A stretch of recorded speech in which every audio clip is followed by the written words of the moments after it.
Hello, I'm Darren Grimes, Digital Manager at the IEA.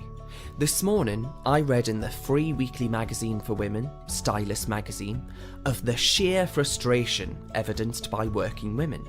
Stylist says women ask for the legislation, women talk to their employers, women do everything they can, and despite it all, the gender pay gap is getting bigger.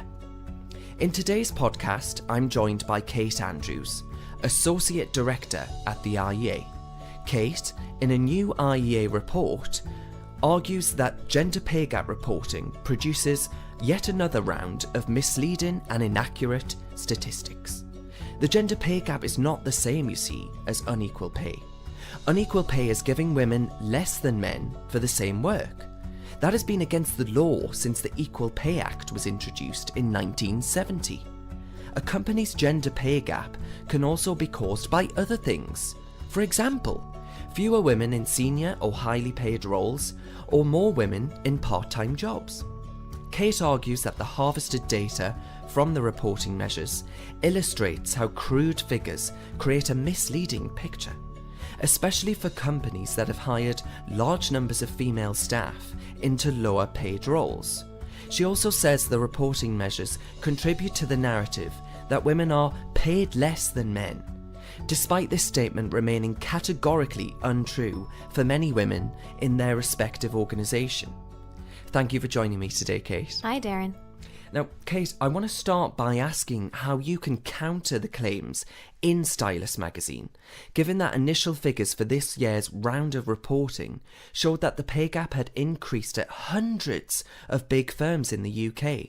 A BBC analysis of the first 10% of companies who'd submitted their figures found 40% showed pay gaps that were widening. The gender pay gap can widen for a whole number of reasons, but let's look at two examples why it could widen. One could be because there's genuine discrimination going on in the workplace. Employers look at women, they think that they're second-rate, second-class workers. They choose not to promote them, they choose not to give them pay raises. That could be a reason that your gender pay gap widens. Let's look at another reason. You could be looking at recruiting 50 new people into your growing company, probably into junior level roles for this hypothetical company we're coming up with. And so you're looking at recent graduates to hire. Given the fact that more women are going to university, graduating from university, and actually becoming extremely well educated, it could be the case that you desire to hire 30, 40, 49 of the 50 as women. It could be that you bring in a huge influx of young women into your organization and pay them at a starting rate. Both of these things could lead to a highly increased gender pay gap. The point I'd make is that given the pay gap reporting measures can't tell us under which context gender pay gaps are widening or decreasing, they really can't tell us very much at all. So when we talk about all these statistics and figures, what are we actually discussing then? You know, is this an issue of equal pay, the gender pay gap, both, or neither, as far as you're concerned? It's definitely not an issue of equal pay for equal work. The pay gap reporting measures that look at hourly wages, they look at the mean calculation, the median, they look at bonus calculations, they look at how many men and women are in lower, middle, and upper pay quartiles. None of this can tell us anything about equal pay for equal work, which, as you said in your introduction, has been illegal for decades now. Unfortunately, there are still instances where this happens, but it is completely against the law and should be treated as such. What we're talking about is the gender pay gap. Now, there are an infinite number of gender pay gaps. You can calculate this to come up with almost any statistic you want to. The way you come up with different statistics is by including or not including certain aspects. You could include comparing jobs like for like, you could include age, background, experience, education, and degree level. These pay gap reporting measures do none of that. They don't even bother to separate full-time and part-time workers from each other. So we're talking about a gender pay gap, but we're talking about really useless figures around the gender pay gap because they haven't taken anything meaningful into account. So these pay gap figures are comparing the CEO of a FTSE 100 company to the junior researcher who was hired yesterday. But I mean, we saw with things like the Equal Pay Act, no one would argue against the Equal Pay Act as, you know, a key piece of I certainly legislation. wouldn't. And do you think that government needs to step in then and ensure that there are more women in the top jobs by quotas, for example? Quotas are a terrible idea. For many reasons, but the one that really sticks out to me is how you as a woman would feel if you were given your job to tick a box. Quotas undermine women because it is suggesting, actually it's basically stating that women cannot break into top positions without the system being rigged in some way to help them. It's suggesting that you can't be on a board, you can't be CEO, you can't get that job unless you're helped. You couldn't actually compete with a man to get it. Someone has to help you there. And we know this not to be the case. Women are just as amazing and hardworking and successful as men. So the moment that you bring in quotas, even if you are promoting a woman based on her merit, how could she ever really know?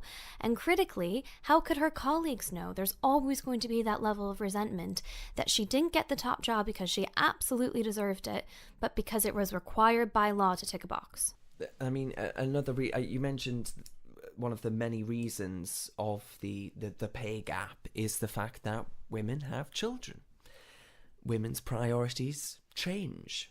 Do you think we need to focus more on shared parental leave?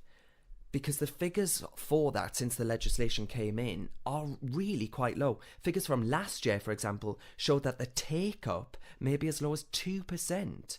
And couldn't that explain the alarming nature of some of these gender pay gap statistics? It definitely does. I'm a big fan of shared parental leave. The job of the state should be to make it as easy as possible for consenting adults to do what they'd like freely in the world, as long as they're not harming anybody else. And shared parental leave means that two adults who share a child can choose between themselves who's going to take time off when and how. But the pickup, as you note, has been absolutely abysmal. And one of the issues that we do have is that paternity pay is woefully low compared to maternity pay. If women take time off, they're much better compensated from the role that they're stepping away from temporarily than men are. You either have to have a very generous company who's willing to fork out for paternity pay, or you have to be quite wealthy. And this makes it difficult for a lot of men to take up shared parental leave and for families to really have a choice. So that's an area of public policy that does need to be looked at. I very rarely call for more state funding, but I'd like to see funds diverted from other areas, probably to go into the paternity pot, because then men and women could really have a choice as to who's going to take that time off.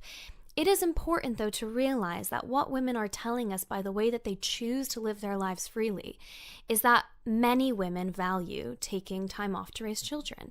We should not demonize this. We should not treat mothers as if they're making some terrible choice. I think often we see that women have a much healthier outlook on a work-life balance. And for me, as an individualist, it's all about enabling people to do what they want. I would never want an employer to assume that all women want to take time off to have children. That's not true. Some women want to stay on the exact same career trajectory as their male counterparts. Some men are really keen to take time off and raise kids. It's different for everyone, but we can't ignore what many women are telling us through their actions, which is that they do value time at home. So it's about creating a structure and a system that allows men and women to make these choices, but then we shouldn't try to meddle. We should allow people to make those choices freely and to raise their children in the way they see fit. Do you think women need to be a bit less squeamish about talking about money? Because is it down to a sort of, advocating that women be a bit more ambitious, not fearing asking for a promotion? For example, Mintel says that 41% of women feel confident about challenging a senior employee, compared with 62% of men. So the evidence is really mixed on this, and actually, while I have seen some studies that suggest that women are more nervous in the workplace to ask for what they deserve or what they think they should be compensated for. A lot of studies have gone about debunking this as well. I don't think the issue is that women aren't willing to ask for a pay raise or that they're too shy. I think there's a lot of evidence that men and women value different things in the workplace. So there are studies that show that, women really prefer a nicer working environment, one where their colleagues are friendlier, one where they don't have to be in the office 24/7 and when they have their weekends. Again, this isn't all women, but, there are some studies that show this. And I think it's, again, important to recognize that individuals will make different choices based on their values. I mean, I constantly say that I am contributing to the gender pay gap. I'm choosing to work in a nonprofit educational charity as opposed to the private sector or business or finance. I mean, not that any of them would hire me. But, if I dared put myself forward for those jobs and something worked out, I could earn a lot more money. So by my life choice of working for a charity, I am contributing to the gender pay gap. But of course, nobody could reasonably think about it in this way. I'm a person in the world, doing what I want to do, living my life the way I see fit. But, that does contribute to the ONS's statistics on the gender pay gap. So we need to recognize the context of that. It's not that I'm being discriminated against or that anyone's trying to hold me down. It's not that I can't break that glass ceiling. It's that this is my choice. Now, the Fawcett Society argue that a way in which we can receive more meaningful data is to actually increase the scope of the pay gap statistics. Now, the minimum size of companies legally obliged to take part in pay gap reporting, they argue, should be reduced from 250 workers to 50. The Women's Equality Party thinks it should be 20, which is the number used in Scotland. What do you think about that? Thankfully, the government has so far rejected requiring smaller and medium-sized companies to report their gender pay gap data. The first thing I'd say is if the data we're getting from large companies is so badly skewed and so meaningless, we wouldn't want to extend that to anybody, regardless of their size. But of course, the smaller you go, the more meaningless your data is, because smaller groups are, the comparisons you make between smaller groups can't tell you as much. I mean, we could sit here and calculate the gender pay gap between you and me. We could sit here and calculate the gender pay gap within the IEA's research team, but we're talking about a handful of people. It doesn't tell us anything when you're dealing with numbers of that size. So you're just going to input significantly more meaningless and inaccurate data into the public, which is already overwhelmed by these absolutely outrageous and bombastic headlines about companies having 40, 50, 60% gender pay gaps with absolutely no context. I've felt for years now that there is an attempt on the part of some of these feminist groups to press the reset button when it comes to the gender pay gap. The official statistics have the pay gap at the lowest it's ever been before, about 8.6% for full-time workers and negative 4.4% for part-time workers. That is a pay gap in favor of women. And, there was a time a few decades ago where women were discriminated against and the pay gap was significantly higher because of that. But now when you break down that pay gap, you can, and that's even before getting to jobs and comparisons that are really like for like.